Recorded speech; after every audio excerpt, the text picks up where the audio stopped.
What's up, everybody? So the 60-gallon tank, it has been up and running since last night. Hardscape is all in there nice and solid. I got some manzanita branches in there for now to mimic some mangrove roots until my mangroves grow out. My mangroves are still really small.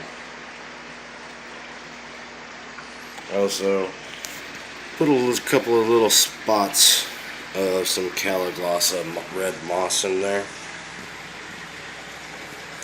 I asked around and I did some research, and evidently in mangrove estuaries, Caloglossa species are pretty prolific, growing on the roots of the trees and everything. Here is the corner overflow with the plumbing, with the return. There's 2 holes drilled in this pipe right here for a siphon break. I also made sure to keep the return heads not too much, or not too low. That way there's not too much of a siphon from there, just in case for a power outage. And here is the sump up and running. We got the return and the overflow. The overflow drains through this pipe. I had to do a bend on this because the dimensions in here, I would have had to do too much of I would have ended up with like a 90-degree bend in the hose if I would have ran it straight from the overflow to the filter. This actually makes a little bit of extra noise, but when you shut the cabinet, you can't really hear it. But you can see it goes into the first layer with the polyfill and the filter pad for the mechanical filtration.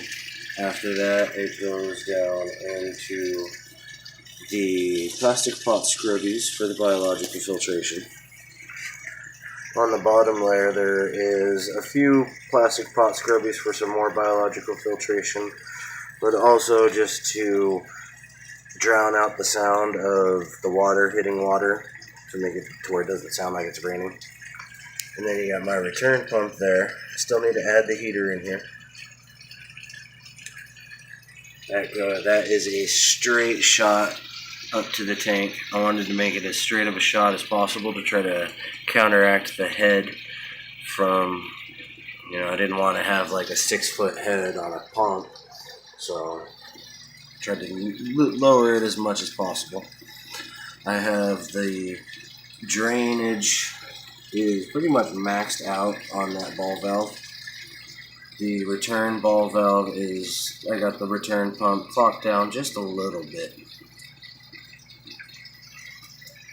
It's been going pretty good. It's been running since last night. I need to add a little bit more water to the sump. You can see my line for the normal operation level. It went down a little bit just through running. I'm sure everything just absorbed all the water over the night. All the pot scrubbies got nicely soaked. And plus, it's been hot. Evaporation happens quite a bit on all my tanks. But there you go. I'll do a couple of updates as the filter goes with cycling and everything. And I'm going to be moving over some of the hardscape from the other tank temporarily, as well as one of the filters to try to cycle this tank as fast as possible. I'm going to do a really, really heavy water change on the other tank and add most of the water to this. And hopefully in just about a week, if I do everything right, I should be able to move over those puffers. And they will be nice and happy in this nice new tank. Thanks to John from Scape John and then Reed from Scape for hooking it up with the deal. So if you guys got any questions, send me a message.